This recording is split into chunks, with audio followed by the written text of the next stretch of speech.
Welcome to Magi Aari designer. இன்றைக்கி நம்ம பார்க்க போகிற ஸ்டிச் வந்துட்டு ரிங் நாட். நீங்கள் இப்போ தான் ஃபஸ்ட் டைம் என்னோடய வீடியோ பார்க்குறீங்கன்னா மறக்காமல் லைக் பண்ணி ஷேர் பண்ணி சப்ஸ்கிரைப் பண்ணுங்கள். வாங்க வீடியோக்குள்ளே போகலாம். இங்கே வந்துட்டு நான் டபுள் பெல் பிராண்டில் தான் சில்க் த்ரெட் எடுத்திருக்கேன். 6x6 12 ஸ்டாண்ட்ஸ் எடுத்திருக்கேன். நீடில் நம்பர் 7 தான். டார்னர் நீடிலில் நம்பர் 7 எடுத்திருக்கேன். நம்ம ஆல்ரெடி பார்த்த ஃப்ரெஞ்ச் நாட்டுக்கும் லாங் ஸ்டிச்சுக்கும் கொடுத்த ப்ராக்டிஸோட இந்த ரிங் நாட்டுக்கு வந்து அதிக ப்ராக்டிஸ் தேவை. அப்போ தான் வந்து ரிங்ஸ் ஈவனான சைஸில் நம்மளுக்கு ஒர்க் பண்ணும்போது வரும். இது ப்ராக்டிஸ் பண்ணால் மட்டும்தான் நம்மளால் இது ஒர்க் பண்ண முடியும். ஃப்ரேமுக்கு அடியிலேருந்து நீடில் இந்த மாதிரி எடுத்துகிட்டு இந்த மாதிரி 4 விரலில் த்ரெட்டை பிடிச்சிட்டு நீடிலுக்கு மேலே தான் நம்ம த்ரெட்டை சுற்றணும். த்ரெட்டை சுற்றிட்டு நம்மளுக்கு எந்த டைரெக்ஷனில் வேணுமோ அந்த டைரெக்ஷனில் தான் நம்ம எடுத்துருக்கோம் பார்த்திங்களா ஆல்ரெடி. அதுலேருந்து ஒரு நீடில் பாயிண்ட் அளவுக்கு தள்ளி நம்ம இன்செர்ட் பண்ணணும். எனக்கு வந்து இந்த டைரெக்ஷன் தான் வேணும், நான் இங்கே இன்செர்ட் பண்ணுறேன். இந்த மாதிரி இன்செர்ட் பண்ணும்போது நம்ம நீடியில் சுற்றி ஒரு ரிங் மாதிரி வரும். நம்ம கோத்துருக்கிற த்ரெட் வந்து ஒரு ரிங் மாதிரி ஃபார்ம் ஆகும். இப்போ வந்துட்டு அந்த ரிங் மாதிரி இருக்கிற பகுதி வந்து நம்ம நடு விரல் வச்சு அழுத்தி பிடிச்சிக்கணும் நல்லா. இந்த மாதிரி அழுத்தி பிடிச்சிட்டு நீடிலுக்கு பக்கத்தில் ஆள்காட்டி விரலை கொண்டாந்து அழுத்தி பிடிச்சி வச்சுருங்க. நீங்கள் வந்து அடியில் த்ரெட்டு இழுக்கும்போது இங்கே சிக்காகும். அந்த சிக்கு விழாமல் இருக்கணும்னா நீங்கள் இந்த ஆள்காட்டி விரல் வச்சு அந்த த்ரெட்டை அழுத்தி பிடிச்சி இழுக்கும்போது அந்த ரிங் அழகாக ஃபார்ம் ஆகும். சிக்கும் வராது உங்களுக்கு. இருங்க, அடுத்த ரிங்கு போடுறேன், கவனமாக பாருங்கள். இந்த மாதிரி நூல் எடுத்துகிட்டு நீடிலுக்கு மேலே த்ரெட்டை சுற்றி நமக்கு வேணுன்ற டைரெக்ஷனை வச்சுட்டு இங்கே வந்து இங்கே ரிங்கு ஃபார்ம் ஆகுது பார்த்திங்களா. இந்த ரிங் வந்து நம்ம சைஸ் தேவையான சைஸ் நம்ம அட்ஜஸ்ட் பண்ண முடியும். இந்த இடத்துல இந்த மாதிரி கொஞ்சம் தள்ளி விட்டோம்னா லூஸ் விட்டோம்னா ரிங்கு பெருசாகும். லைட்டாக இழுத்து பிடிச்சோம்னா ரிங் வந்து சின்னதாகிடும். நான் சொன்ன மாதிரி நடுவிரல் வச்சு இந்த த்ரெட் அந்த ரிங்கை அழுத்தி பிடிச்சிட்டு ஆள்காட்டி விரல் நீடில் பக்கத்தில் கொண்டாந்து அழுத்தி பிடிச்சி அந்த சிக்கு இல்லாமல் அந்த த்ரெட்டை வந்து அடியில் இழுக்கணும். அப்படி இங்கே பார்த்தீங்கன்னா சைஸ் வந்து குட்டியாக வந்திருக்கு. நான் ஃபஸ்ட்டு போட்ட ரிங்கை விட செகண்டாக போட்ட ரிங் வந்து குட்டியாக வந்திருக்கு.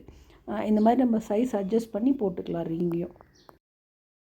மறுபடியும் போடுறேன், கவனமாக பாருங்கள். இந்த மாதிரி போட்டுட்டு நீங்கள் வந்து த்ரெட்டை வந்து லூஸ் பண்ணுமானா கொஞ்சம் நம்மளுக்கு பெரிய ரிங்காக கிடைக்கும், டைட் பண்ணால் சின்ன ரிங்காக கிடைக்கும். நீங்கள் ப்ராக்டிஸ் பண்ணும்போதே இதெல்லாம் தெரிஞ்சு வச்சுட்டு ப்ராக்டிஸ் பண்ணிங்கன்னா உங்களோட ஃப்ளவர் மோட்டிவ்ஸில் பண்ணும்போது ஈஸியாக இருக்குது இந்த ஒர்க்கு. இதுலேயே இன்னொரு டைப் இருக்குது, அதை பார்க்கலாம்.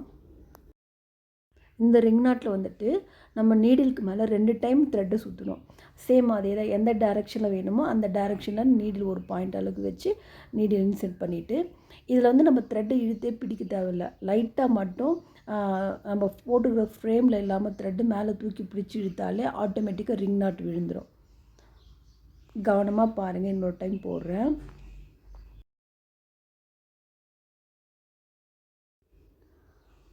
நீடில் 2 டைம் அந்த த்ரெட்டை சுற்றிட்டு நமக்கு தேவையான டைரெக்ஷனை வச்சுட்டு அப்படியே நீடில் இன்செர்ட் பண்ணிவிட்டு இந்த த்ரெட்டு வந்து நீங்கள் இழுக்கவே தேவையில்லை, லைட்டாக தூக்கி பிடிச்சா மட்டும் போதும், அந்த நாட் விழுந்துடும்.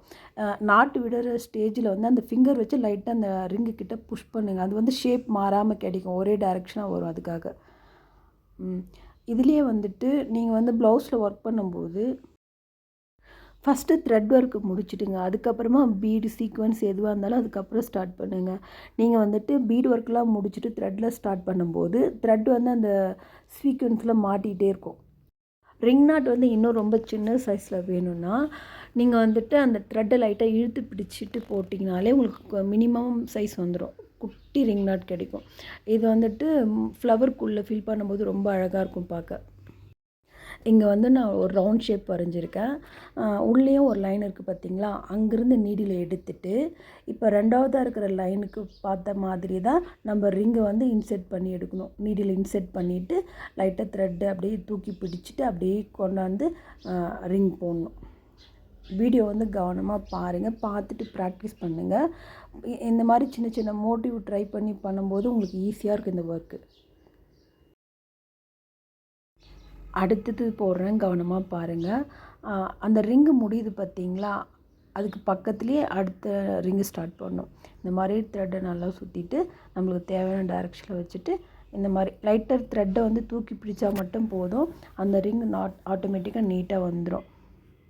நீங்கள் வந்து ரிங்கு விழுற ஸ்டேஜில் லைட்டாக அந்த ஃபிங்கர் வச்சு அது லைட்டாக அப்படி தள்ளி விடுங்க. அப்படி தள்ளி விட்டிங்கன்னா ஒரே ஈவனாக வரும் பார்க்க ஷேப்.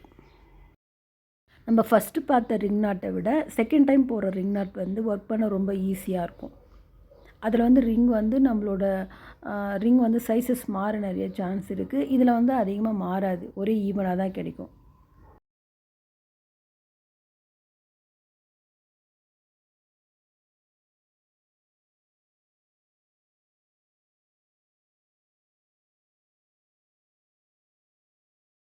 நம்ம வந்துட்டு ரிங் நாட் வந்து ஒரு லேயர் முடிச்சாச்சு. இப்போ இதுக்குள்ளே வந்துட்டு இன்னொரு லேயர் போட்டால் தான் அந்த இடம் வந்து ஃபில்லிங்காக இருக்கும். இப்போ வந்துட்டு உள்ளே ஸ்டார்ட் பண்ணும்போது 2 ரிங் நாட்டுக்கும் சென்டரில் தான் அடுத்த ரிங் நாட் ஸ்டார்ட் பண்ணும். இந்த மாதிரி ஸ்டார்ட் பண்ணும்போது பார்க்க நல்லாயிருக்கும். ரிங்குக்கு நேராகவே ஸ்டார்ட் பண்ணிங்கன்னா டிசைன் பார்க்க நல்லா இருக்காது. இந்த மாதிரி போட்டு உள்ளே முடிச்சிடலாம்.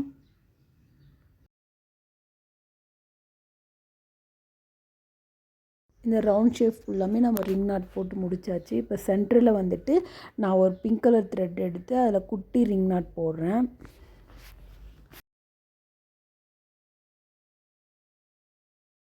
நான் வந்துட்டு இந்த ரிங் நாட்டை வச்சு ஒரு ஃப்ளவர் மோட்டிவ் போட்டிருக்கேன். அதை நான் எப்படி போட்டுன்னு உங்களுக்கு எக்ஸ்பிளைன் பண்ணுறேன். நீங்களும் இதே மாதிரி ட்ரை பண்ணி பாருங்கள். நான் வந்துட்டு 6 பெட்டலுக்கு வந்துட்டு ரிங் நாட் தான் போட்டிருக்கேன். சென்டராக இருக்க அந்த சர்க்கிளுக்கு மட்டும் குட்டி ரிங் நாட் போட்டிருக்கேன். நீங்களும் ட்ரை பண்ணி பாருங்கள். பிகினருக்கு வந்து இந்த ஃப்ளவர் மோட்டிவில் எப்படி ஒர்க் பண்ணாலும் ஒரு சின்ன ஐடியா தரேன். இந்த மாதிரி ட்ரை பண்ணி பாருங்கள். மொத்தம் இதில் 6 பெட்டல் இருக்குது சரிங்களா. இதில் வந்து 3 பெட்டலுக்கு ஒரு கலர் சூஸ் பண்ணிங்க. அடுத்த 3 பெட்டலுக்கு வந்து வேறு கலர் சூஸ் பண்ணிக்கோங்க. சென்டரில் வந்து வேறு ஒரு கலர் சூஸ் பண்ணுங்கள். பார்க்க ரொம்ப அழகாக இருக்கும். நான் அப்படி தான் பண்ணியிருக்கேன். நீங்கள் வந்து பெட்டலில் வந்து இந்த மாதிரி லைன்ஸ் போட்டு வச்சுடுங்க. லைன்ஸ் போட்டு வச்சுட்டு பெட்டலோட அவுட்டர் லேயருக்கு பார்த்தீங்களா, அதுக்கு பக்கத்தில் இருக்கிற லைன்லேருந்து ரிங் நாட்டை போட்டு ஸ்டார்ட் பண்ணிவிட்டு வாங்க. இப்படியே லைன் பை லைனாக போட்டு வரும்போது உங்களோட ரிங் நாட் பார்க்க ஈவனாக பார்க்க ரொம்ப அழகாக இருக்கும். நீங்கள் ப்ராக்டிஸ் பண்ணும்போது இந்த மாதிரிலாம் ட்ரை பண்ணுங்கள். உங்களுக்கு ஈஸியாக வரும்.